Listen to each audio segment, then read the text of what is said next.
le groupe ANC à l'Assemblée nationale pour une relecture de la loi portant code pénal.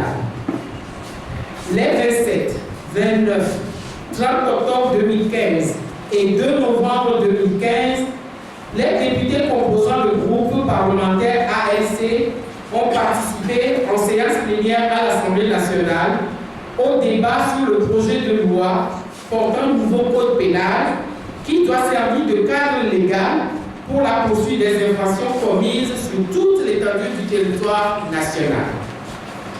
Le gouvernement, initiateur de ce texte, dit ambitionner d'une part de rassembler dans un même document tous les textes répressifs applicables dans notre pays et surtout d'autre part de combler le vide juridique créé par les formes de criminalité et de délinquance qui n'ont fait l'objet d'aucun texte répressif spécifique.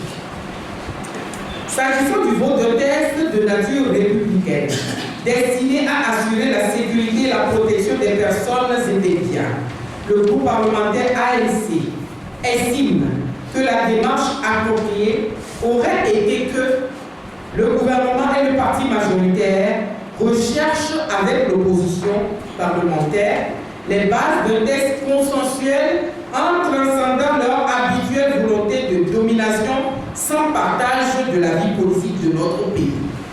Au lieu du consensus souhaité, le groupe ANC a eu à déplorer tout au long des débats 1. Que le gouvernement ait axé sa politique pénale sur le tout répressif en s'attachant plus aux effets des infractions et ce, par une augmentation anormale des peines et des amendes par rapport au passé. 2.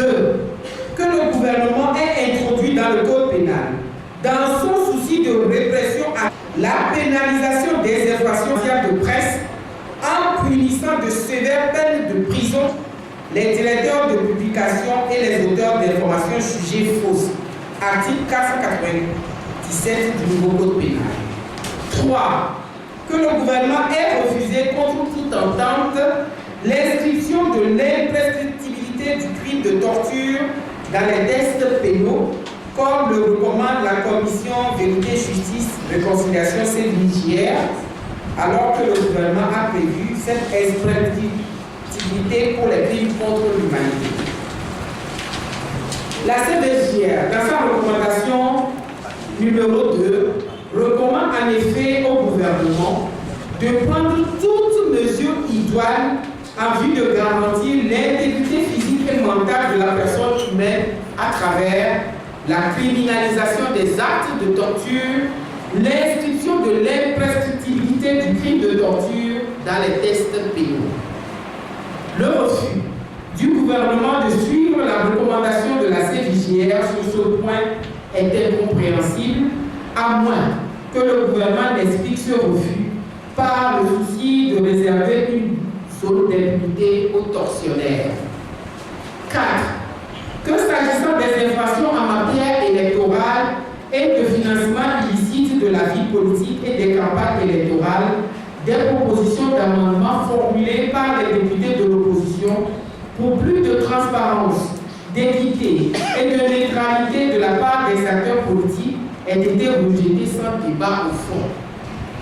L'attitude fermée du gouvernement et du parti majoritaire sur les points ci-dessus relevés n'ont pas été de nature à rassurer le groupe parlementaire ANC quant au dessein inavoué du gouvernement. Sur les délits de presse, les intentions rétrogrades du gouvernement se sont vite révélées par le rejet des 2 amendements successifs proposés par le groupe parlementaire ANC pour éviter une remise en cause des avancées du Code de la presse arrachées de haute lutte. Ces amendements sont les suivants. A. Prévoir au Code pénal les mêmes peines que celles du Code de la presse. B. Introduire au début de l'article 497 du nouveau Code pénal le bout de phrase suivant. Sans préjudice des dispositions du Code de la presse, face à l'intransigeance du gouvernement et de la majorité unie, et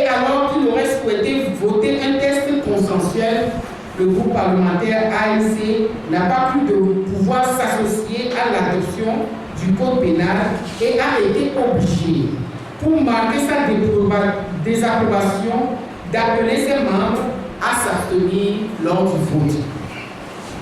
Il apparaît clairement 1.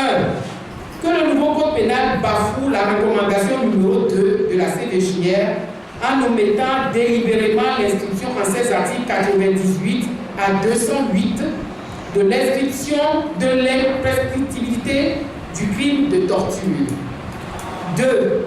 Que l'article 497 du dit code, en sanctionnant les délits de presse par des peines privatives de liberté, opère un recul inacceptable par rapport au code de la presse et de la communication en vigueur.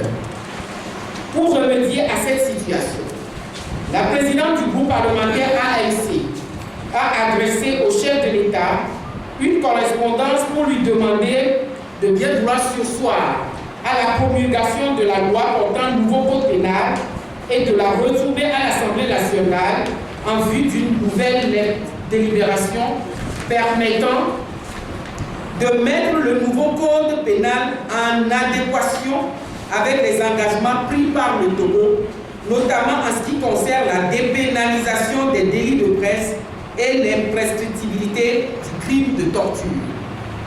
La présidente du groupe parlementaire ANC a également saisi la présidente du Haut Commissariat à la réconciliation et au renforcement de l'unité nationale à Choukrou pour l'inviter à s'investir dans le même sens auprès du chef de l'État.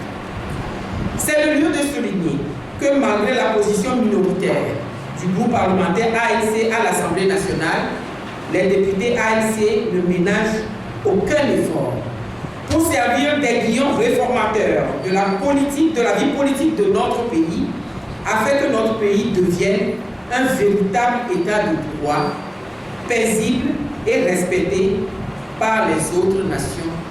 Je vous remercie.